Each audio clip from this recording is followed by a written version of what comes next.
yaitu al-mahabbah fillah wal bughdhu fillah. Jadi mencintai karena Allah dan membenci karena Allah. Jadi maksudnya itu Ustaz, apakah kita boleh dalam berteman itu milih-milih gitu nah Ustaz? Soalnya kan teman itu juga kan menarik kan tadi seperti yang disampaikan. Karena sebagaimana disebutkan di dalam hadis, perumpamaan orang yang baik itu seperti minyak wangi ketika kita duduk bersamanya, dan orang yang buruk itu seperti tukang besi, pandai besi.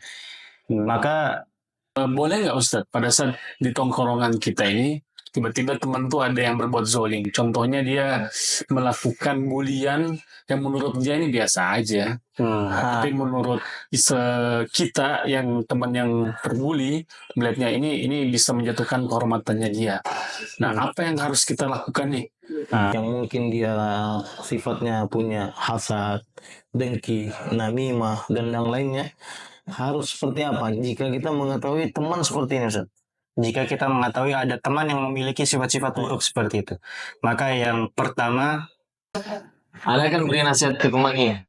Terus beliau jawab, urus aja dirimu sendiri. Itu tanggapannya bagaimana Ustaz? Bye.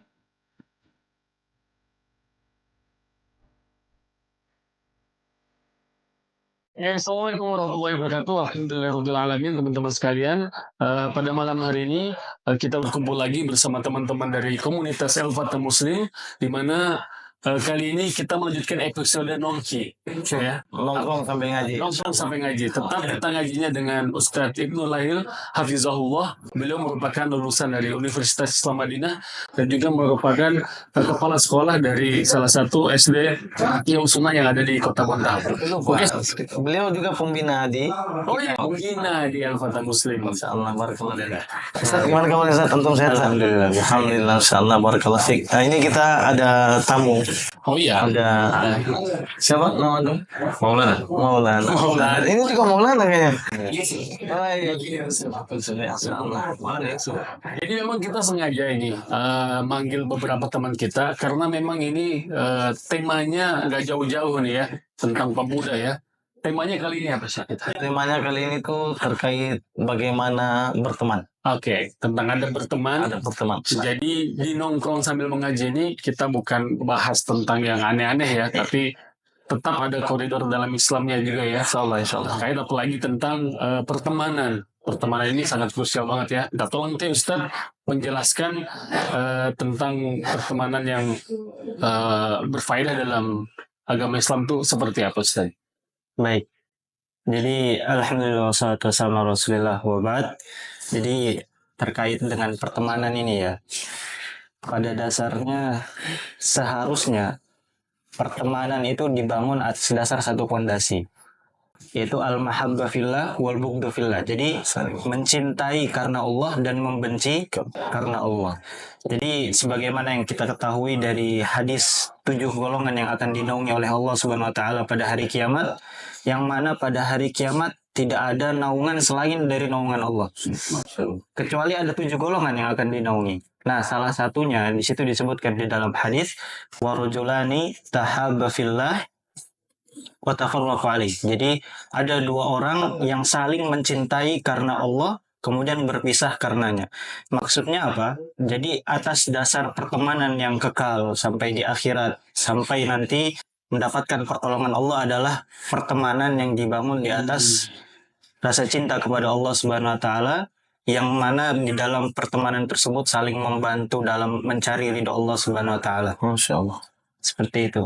Itu pondasi awalnya, yaitu kita berteman karena Allah Subhanahu wa taala. Itu Kaidah utamanya, Ustaz. kaidah utamanya. Jadi kita saling membantu dalam meraih ridho Allah Subhanahu wa taala.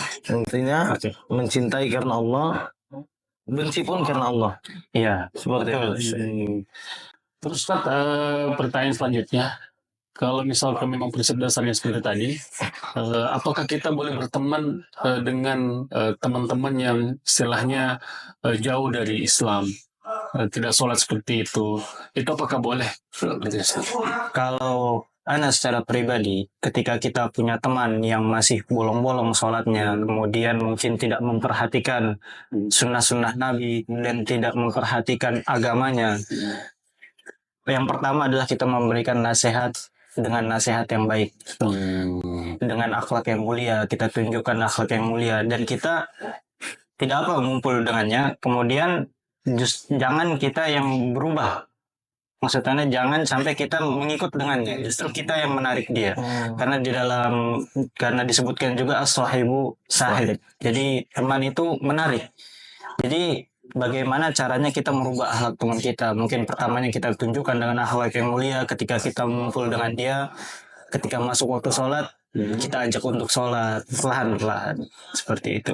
Jadi justru kita yang menarik dia untuk kembali kepada agama Islam. Jangan sampai kita ikut pergaulan mereka, justru kita yang terbawa. Ya, jangan sampai kita terbawa oleh arus, tapi kita yang menarik dia ke dalam arus, ke dalam agama Islam.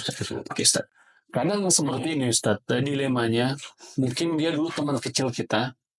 Nah, sembari kita dewasa, kita udah mulai berhijrah, mengenal agama Islam lebih dalam. Nah, akhirnya kita lihat teman-teman kita, teman kecil kita, ternyata circle-nya ya mungkin ya istilahnya toksik ya Ustaz ya, istilahnya tidak bisa menjaga mulutnya seperti itu. Pada saat kita mau ikut pada saat kita mau gabung, kita khawatir nih, kita khawatir terikut kan seperti itu. Nah, kalau kita nggak gabung nanti dibilang sombong, Ustaz. Nah, karena dilema kita seperti itu, bagaimana menyikapi itu? Di dalam Islam kita diperintahkan untuk mencari teman-teman yang soleh. Itu yang pertama, karena sebagaimana disebutkan di dalam hadis, perumpamaan orang yang baik itu seperti minyak wangi ketika kita duduk bersamanya, dan orang yang buruk itu seperti tukang besi, pandai besi. Maka di sini kalau menurut Ana secara pribadi, yaitu kita tidak terlalu banyak duduk dengannya, meskipun dia adalah teman kita dari kecil, karena bagaimanapun kita pasti ada perasaan pribadi yang lebih karena dia adalah teman tumbuh kita. Nah, bagaimana caranya agar orang yang kita punya perasaan pribadi lebih kepadanya itu kita tarik supaya mau berubah, malah itu justru yang lebih baik menurut Ana. Tapi perlu di garis bawahi juga bahwa hidayah itu datangnya dari Allah Subhanahu wa taala. Jadi kita tidak perlu memaksa, tapi kita tunjukkan bahwa Islam itu indah. Jadi membuat dia terpikat dan untuk bergabung. Karena mengingat salah satu ucapan dari salah seorang Ustaz Hafizahullah Ta'ala, yang mana beliau mengatakan bahwasanya kita itu yang sudah ngaji, jika berteman dengan orang-orang seperti itu jadi medan dakwah kita, Ustaz ya. Ya, betul, itu bisa jadi medan dakwah kita. Jadi berusaha untuk mengenalkan mereka tentang agama seperti itu saja. Jadi ya intinya tadi, jangan kita yang terikut arus, terutama kita yang sudah ngaji. Ya paling utama mungkin dakwahnya dengan adab dulu saja. Karena mereka itu kalau diajak sholat, saya rasa langsung diajak sholat, langsung dia mungkin agak kurang gimana gitu kan, karena memang apalagi sudah biasa meninggalkan sholat, mungkin dari bentuk adab kita, tapi tetap penyampaian sholat itu harus kita sampaikan gitu ya. Betul. Seperti itu. Jadi di dalam sebuah tongkrongan itu bagaimana caranya kita tidak malu untuk mempraktekkan sebuah kebaikan. Jangan sampai kita duduk di sebuah tongkrongan yang kita malu untuk berbuat baik di situ. Justru kalau kita mau beramal, kita malah malu karena teman-teman yang lain tidak mengerjakan. Jangan seperti itu. Justru kita harus menjadi contoh lah ya. Menjadi contoh. Kita yang mengerjakan kebaikan supaya yang lain termotivasi untuk mengerjakan kebaikan. Masya Allah, ini faedah yang banyak yang kita dapatkan dari Ustadzuna Ibnu Lail pada malam hari ini. Siapa tahu dari bintang tamu kita Maulana Yusuf dan Maulana Yusuf, kalau ada yang mau ditanyakan, siapa tahu ada yang antum mau tanyakan. Masih hujan semua ini, Ustaz. Mungkin mic-nya harus dia. Oh iya, mic-nya Karena mic-nya terbatas, jadi Usup jadi panggilan akrabnya apa nih? Yusuf apa Ucup nih? Ucup. Ada yang antum tanyakan sih? Gini Ustaz, biasanya kalau kita sama teman lama ini kan Ustaz, nah sering kita main sama teman lama, terus tiba-tiba kita sama teman lama ini kayak menjauh gitu Ustaz, gara-gara kita sudah dapat circle yang lebih bagus.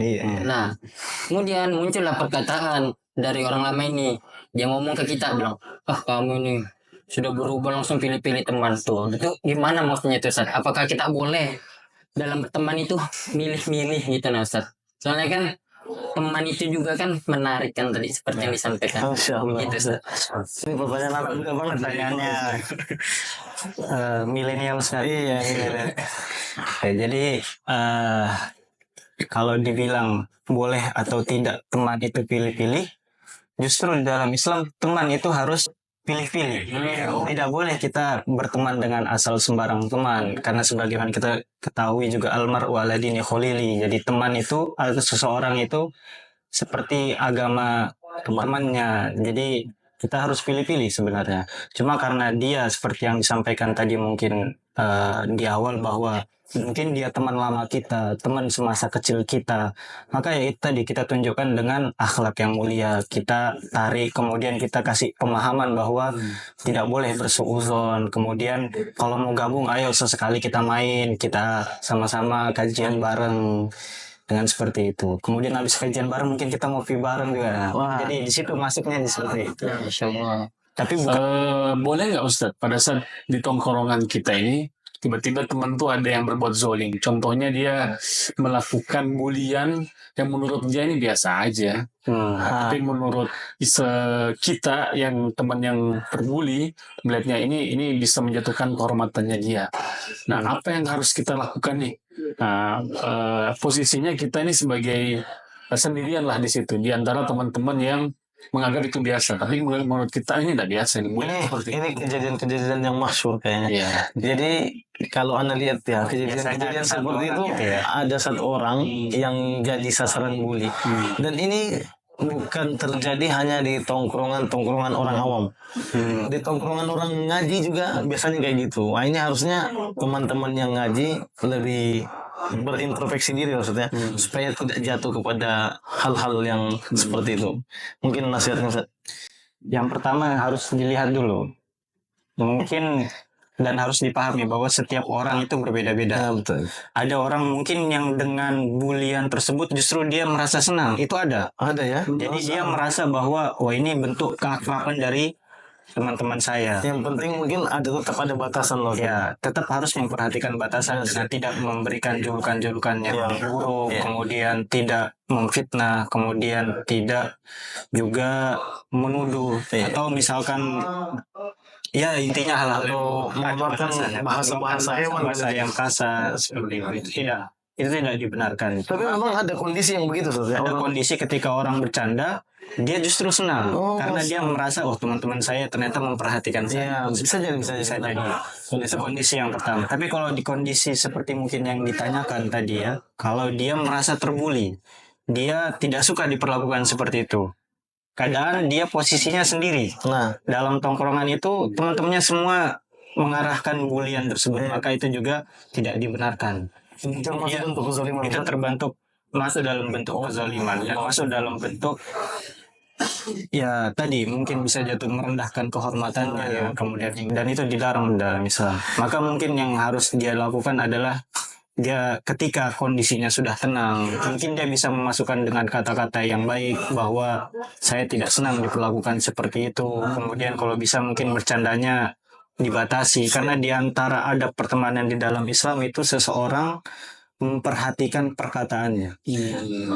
Mungkin kalau di tongkrongan ngaji itu yang biasa kena bully itu anak-anak jomblo. Gitu ya. Ya biasa gitu kan. Antum ngerasain enggak? Antum betul ngerasain? Ngerasain. Ya, tapi kalau menurut antum itu bentuk bulian yang menyakiti hati antum atau sebagai bentuk motivasi sebenarnya Mencairkan suasana. Kira-kira gimana? Sebagai bujang-bujang ini. Itu termasuk bentuk antum merasa sakit hati atau justru ini sebagai candaan aja dan motivasi sebenarnya? Menurut Anda sih sebagai motivasi. Masalah. Antum Ya kalau ini ya biasa aja. biasa aja ya. Sudah hal biasa lah. Namanya bujang kan. Karena itu mungkin bujang-bujang ya. Kalau mungkin gadis-gadis Itu kayaknya mungkin akan menusuk hati. Itu biasanya terjadi di lingkungan pertemanan akhwat ya benar. Nah, makanya kenapa di negara Arab Saudi itu ada denda bagi orang yang bertanyakan kapan kamu menikah. Oh gitu Ustaz. Itu ada denda. Sampai segitunya ya. Karena itu merusak rasa perasaan. Ya, alhamdulillah bujang-bujang ini udah tinggal di Arab Saudi Ustaz. Alhamdulillah bujang-bujang udah tinggal di Arab Saudi, jadi yang bully udah kena denda ini. Karena pertanyaan itu harus selalu ada. Kapan nikah kapan? Insyaallah. Nggak bisa hilang sudah itu pertanyaannya. Melihat Aduh. kondisi orangnya dulu kan, apakah seperti ya bujang-bujang ini yang merasa itu motivasi atau merasa tersinggung, dan biasanya terjatuh pada gadis-gadis seperti itu. Mungkin saya mau bertanya Ustaz, bagaimana sih memilih teman yang benar itu di dalam syariat Islam? Kita melihatnya seperti apa Ustaz? Misal ya kita yang sudah ngaji kan juga punya circle masing-masing lah Ustaz. Ya kita nggak tahu bertemu dengan orang yang baru, harus menilainya dari mana. Ini cocok nggak dijadikan teman atau tidak seperti itu Ustaz? Nah, kalau bagaimana memilih teman, ya pertama jelas teman-teman yang soleh. Itu yang lebih utama, sebagaimana yang disebutkan di dalam hadis yang kita ketahui, yang sudah kita sebutkan juga, bahwa perumpamaan teman yang baik itu jelas lebih utama daripada yang buruk. Kemudian juga di dalam surat Al-Kahfi disebutkan bahwa di situ ada Nabi SAW diperintahkan untuk bersabar bersama orang-orang yang beriman, yang mencari keridhaan Allah Subhanahu wa taala. Kita bayangkan bagaimana seorang nabi yang mana akhlaknya beliau sudah sangat sempurna, tapi tetap diperintahkan untuk bersabar, untuk duduk bersama orang-orang yang mencari keridhaan Allah Subhanahu wa taala dan tidak berpaling dari mereka. Maka bagaimana dengan kita yang orang biasa, yang kita mungkin cenderung pertemanannya dibangun atas dasar mungkin karena senang ditraktir, Iya betul. atau karena mungkin wah dia orangnya loyal, dia orangnya suka mencairkan suasana, orangnya suka bercanda, orang ini hobinya sama. Yang intinya bukan karena Allah lah ya. Ya, intinya kembali ke prinsip awal dari berhubungan sosial tadi, bahwa pertemanan itu sudah seharusnya dibangun di atas kecintaan kepada Allah Subhanahu wa taala untuk sama-sama menggapai ridha Allah Subhanahu wa taala. Nah, kalau tipsnya Ustaz bagi kita agar tidak berteman dengan orang-orang yang memiliki sifat buruk, yang mungkin dia sifatnya punya hasad, dengki, namimah dan yang lainnya, harus seperti apa jika kita mengetahui teman seperti ini Ustaz? Jika kita mengetahui ada teman yang memiliki sifat-sifat buruk seperti itu, maka yang pertama adalah kita mendoakan orang tersebut, karena bagaimanapun dia adalah saudara muslim kita, dan bahkan dia dulu adalah ibaratnya teman seperjuangan kita, seperti itu kan.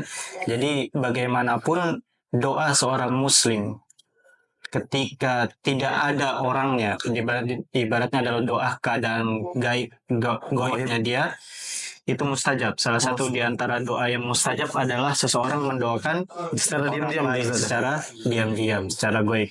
Jadi sebagaimana yang disebutkan di dalam hadis, bahwa ketika seseorang berdoa untuk orang lain secara diam-diam, maka di atas kepalanya akan ada malaikat yang mengatakan amin walaka mithlu dzalik. Jadi akan didoakan kembali bahwa kebaikan itu akan kembali kepada orang yang mendoakan. Maka ketika kita tahu teman kita mulai banyak menghiasi dirinya dengan mungkin perangai-perangai yang buruk, maka senjata utama pertama seorang muslim adalah doa. Kita mendoakan dia, kemudian kita tetap memperhatikan, mungkin kalau ketemu kita menyebarkan senyum, kemudian mengucapkan salam, karena di antara yang membuat kaum muslimin saling mencintai adalah menyebarkan salam. Tapi begini Ustaz, kadang seseorang itu dia sudah merasa hal-hal yang istilahnya yang telah dibuat oleh saudara muslimnya itu membuat hatinya terluka Ustaz. Kadang ada orang itu yang biasanya akan susah untuk berbasa-basi Ustaz.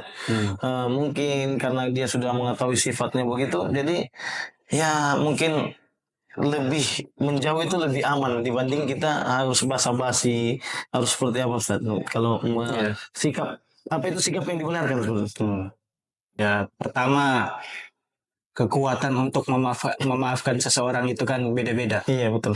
Jadi itu kembali kepada diri masing-masing. Kalau mau legowo, ya itu alhamdulillah. Kalau tidak, maka ya kita berusaha dengan doa. Kemudian kalau memang menghindar adalah pilihan, maka silahkan menghindar. Tapi tetap memperhatikan batas-batas ukhuwah. Jadi ketika bertemu tidak boleh bermuka masam. Janganlah kita menambah benih-benih kebencian yang ada seperti itu. Jadi kalau bertemu ya tegur sapa, kemudian mengucapkan salam.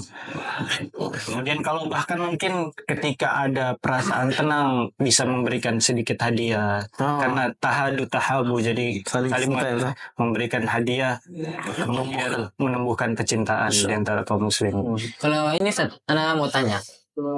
Dalam berteman di sesama sunnah, itu biasa kan ada perbedaan pendapat.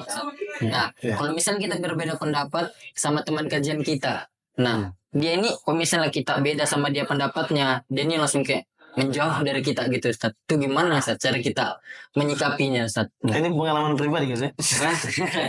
Iya, Nah ini harus sebenarnya sikap yang benar adalah harus berbesar hati. Karena kalau perbedaan itu terjadi di dalam masalah fikih dalam masalah fikih maka itu diperbolehkan. Karena mungkin ada yang mungkin dia mengikuti mazhab Hambali, kemudian dia mengikuti Syafi'iyah, kemudian dia mengikuti Malikiyah. Dan itu harus legowo karena fikih itu luas dan tidak dibenarkan ketika berbeda di dalam masalah fikih kemudian harus saling bermusuhan, saling berjauhan, maka itu tidak dibenarkan. Oke, Ustaz. Selanjutnya Ustaz ya, yang ingin saya tanyakan adalah jika kita ini sudah terlanjur tidak suka dengan seseorang, apakah boleh kita itu menjauh darinya seperti itu? Selain memang dulu dia pernah jadi teman kita, karena ada sesuatu hal, apakah boleh saya sebagai seorang muslim ini untuk menjauh? Menghajar gitu ya. Menghajar tujuannya adalah biar saya tidak teringat dengan masa lalu yang mungkin menyakitkan seperti itu Ustaz. Terus habis itu untuk menghindarkan trauma seperti itu. Karena ini juga Ustaz, mungkin bisa menjadi bentuk shock terapi ya. Supaya orang yang seperti ini menyadari apa atas perbuatannya, mungkin seperti itu. Ya, yang pertama memang ketika rasa sakit di hati itu setiap orang kan berbeda-beda. Jadi mungkin ada yang setelah 1 tahun legowo, kemudian setelah beberapa tahun legowo itu kembali kepada pribadi masing-masing. Hanya saja ketika benar-benar memutus ukhuwah kemudian menghajar maka ini ada sikap yang kurang benar. Karena ketika mungkin bisa jadi ketika terjadi pemutusan itu malah justru salah satunya berpaling sehingga misalkan sama-sama kajian di masjid yang sama. Kemudian saling bermusuhan. Maka itu akan menutup pintu hidayah ketika keduanya nanti kalau saya ke masjid itu ketemu dia malas nanti kalau ikut kajian ini ketemu dia lagi malas. Nah malah itu justru membatasi pintu hidayah. Nah makanya kenapa kita boleh membatasi diri tapi jangan sampai ketika kita bertemu kita menunjukkan rasa kebencian itu. Harusnya biasa-biasa saja. Kita membatasi, kemudian ya kita tetap bermuamalah dengan yang baik. Jadi intinya silaturahmi tetap jalan, terus habis itu kita bersikap biasa, tetapi untuk hal-hal yang mungkin untuk lebih akrab seperti dulu lagi, kalau kita tidak masalah ya. Kalau kita membatasi tidak apa, karena mungkin itu akan menimbulkan rasa sakit, rasa trauma, dan tidak lupa tetap yang lebih utama adalah doa, karena Allah lah zat yang membolak-balikkan hati. Karena bisa jadi di 3 tahun yang akan mendatang atau mungkin 10 tahun yang akan datang justru orang ini adalah orang yang paling berjasa untuk kita karena sebuah hal yang kita tidak ada yang tahu. Ana mau bertanya tentang pengalaman Ana. Ana kan beri nasihat ke temannya. Terus beliau jawab, urus saja dirimu sendiri. Itu tanggapannya bagaimana Ustaz? Masya Allah. Yang pertama, ya kita tugas dan kewajiban kita sudah gugur. Karena ketika kita melihat sebuah kemungkaran, kemudian kita melihat kesalahan teman kita, maka kewajiban yang pertama kita adalah kita menasihati dia. Karena kita harus ada amar ma'ruf nahi mungkar di dalam situ. Kemudian yang kedua adalah menyerahkan hidayah itu kepada Allah Subhanahu wa taala. Jadi tidak boleh kita memaksakan kemudian ketika dia bilang urus saja dirimu sendiri kemudian malah kita debat balik kemudian kita ini malah akhirnya jadi permusuhan. Maka kita cukupkan sampai di situ. Yang penting tujuan kewajiban kita sudah sudah tersampaikan. Tapi sikap yang Tapi seperti itu sikap tidak yang seperti itu justru tidak dibenarkan. Mengapa tidak dibenarkan? Karena itu terjatuh ke dalam kesombongan. Karena sebagaimana yang dikatakan oleh Nabi SAW bahwa al-kibar batarul haq wa ghamtun nas. Jadi kesombongan itu adalah ketika menolak kebenaran dan juga merendahkan orang lain. Dan perkataan urus dirimu sendiri itu dua-duanya masuk. Sudah menolak kebenaran, merendahkan orang yang menyampaikan. Maka itu sikap itu tidak dibenarkan. Insyaallah. Jadi sudah paham kan? Paham. Karena mau naik juga Ustaz lagi. Iya. Gini Ustaz. Ya, teman itu pasti ada yang setia kan Ustaz. Ada yang setia atau ada yang pilih-pilih atau ada yang datang pas ada maunya aja. Nah, gini Ustaz, tentang teman yang dia tuh datang pas ada maunya aja. Atau datang pas lagi kita lagi baik, kalau kita lagi susah dia menjauh tuh. Gimana sih Ustaz, sikap kita dalam menghadapi teman seperti ini Ustaz? Menghadapi teman yang datang kalau butuh aja. Ya, itulah bahasanya Ustaz. Datang kalau cuma butuh. Justru yang sikap pertama yang harus kita ambil adalah kita bersyukur. Kenapa kita bersyukur? Karena disebutkan dalam hadis man yassara ala mu'sirin yassarallahu yaumal qiyamah. Jadi barang siapa yang memudahkan urusan orang lain, Allah akan memudahkan urusannya di dunia dan di akhirat. Jadi kita anggap teman kita ini adalah seseorang yang Allah kirimkan supaya kita nanti ditolong oleh Allah seperti itu. Oh ya, Ustaz. Ya, kemudian juga ya intinya kita harus bersyukur seperti itu. Paling tidak berhusnuzon bahwa orang ini adalah yang mendatangkan kebaikan. Perantara untuk supaya mendatangkan kebaikan saja. Mendatangkan kebaikan. Kalau kita punya pikiran seperti itu, masya Allah sekali. Karena manusia itu kan hatinya pasti ini orang datang lagi cuma untuk ini lagi. Pasti ada rasa sini. Tapi rasa jengkel gitu lah. Mulai melatih bahwasanya orang ini adalah jalan saya, agar jalan saya nanti dimudahkan, lagi itu lebih baik. Intinya itu harus berhusnuzon lah. Ya, intinya berhusnuzon lah. Hai, masya Allah, ini 2 pertanyaan terakhir dari Ucup sama Yais yang masya Allah mantap ini. Dan Ustaz Iqbal juga telah menjawab dengan ilmunya, insya Allah barakallah fiik. Oke Ustaz, mungkin bisa memberikan kami saran atau mungkin penutup ya, kesimpulan dari tema kita kali ini, yaitu adab dalam berteman. Ustaz, tafadhol. Ya. Sebagai closing statement ya. Closing statement adalah kita berkumpul, kemudian kita berkawan, kita bersahabat, hendaklah semua ini didasari atas dasar karena Allah Subhanahu wa taala. Jadi kita saling mencintai karena Allah Subhanahu wa taala. Kemudian kita membenci karena Allah Subhanahu wa taala. Misalkan salah satu di antara kita ada yang berpaling, maka kita memberikan nasihat yang baik. Kita benci perbuatannya, bukan orang. Jadi seperti itu. Jadi kita benci dengan hal yang dia lakukan, tapi kita tidak membenci pribadinya. Karena bisa jadi ketika dia bertobat, dia menjadi orang yang lebih baik lagi. Dan justru kalau kita membenci pribadinya, ketika dia sudah berubah, malah dikhawatirkan kita justru yang jatuh menolak kebenaran tersebut yang orang lakukan tersebut. Maka pertama-tama adalah kita membangun relasi hubungan kita semua atas dasar Allah Subhanahu wa taala, untuk mencari ridho Allah Subhanahu wa taala, untuk sama-sama saling support, saling membantu untuk menggapai ridho Allah. Sebagaimana yang dikatakan oleh Imam Al-Hasan Al-Basri rahimahullahu taala, akthiru minal asdiqa al-mu'minin fa inna lahum syafa'atun yaumal qiyamah. Jadi perbanyaklah untuk berteman dengan orang-orang mukmin, dengan orang-orang yang soleh, karena mereka memiliki syafaat nanti di hari kiamat. Masya Allah, ta'ala. Masya Allah, teman-teman, alhamdulillah ini pembahasan kita isinya daging semua ya. Alhamdulillah berfaedah. Semoga ini juga bisa menjadi risalah bagi teman-teman atau orang-orang yang menonton acara kami ini. Semoga diberikan manfaat, diberikan ilmu, sehingga kita bisa terbuka wawasannya lagi ya, bagaimana caranya kita menyikapi pertemanan itu sendiri. Mungkin beberapa pertanyaan tadi disampaikan oleh teman-teman mewakili ya pengalamannya, mungkin mewakili dari isi hatinya. Tapi alhamdulillah setelah kita mendengar penjelasan dari Ustaz Iqbal Hafizahullah Ta'ala, alhamdulillah kita terbuka nih, semakin lapang dada untuk menerima itu. Semoga kita semua, baik yang ada di sini maupun teman-teman yang menonton acara ini, podcast kami ini, bisa diberikan kelapangan hati dan bisa memberikan pahala ya atas apa yang kita lakukan. Jazakumullah khair Ustaz Ibnu Lail atas waktu antum Ustaz yang telah memberikan faedah pada malam ini. Mudah-mudahan ini menjadi pelajaran buat kita semua yang ada di sini dan teman-teman yang menonton di rumah. Amin. Dan kami ucapkan jazakumullah khair buat Maulana Yais dan Ucup yang telah hadir di podcast pada malam hari ini.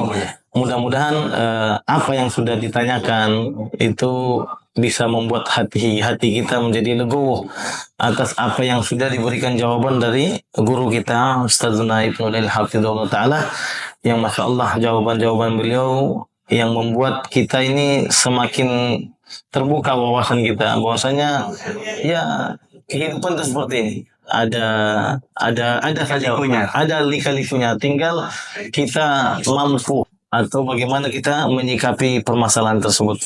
Baik, barakallahu fikum ayyuhal ikhwah. Kita ucapkan juga jazakallahu khair kepada akhuna Fahmi Hafizahullah Ta'ala yang telah memfasilitasi tempat ini, sosial cafe. Masya Allah, barakallahu fiqh. Mudah-mudahan usaha beliau makin lancar. Barakallahu fiqh.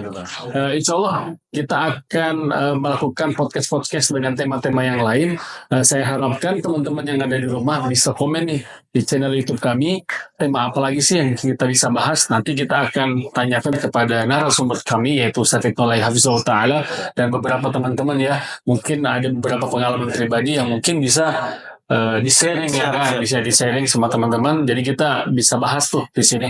Terus habis itu jangan lupa follow channelnya Al-Fatah Muslim. Semoga channel kami ini bisa berkembang dan bisa memberikan atau faedah-faedah Pada teman-teman semua sebut insyaallah. Baik, barakallahu fikum ayyuhal ikhwah. Kita tutup acara nongkrong sambil ngaji bersama Ustaz Ibnu Lail Hafizahullah Ta'ala. Oke, Assalamualaikum warahmatullahi wabarakatuh. Waalaikumsalam warahmatullahi wabarakatuh.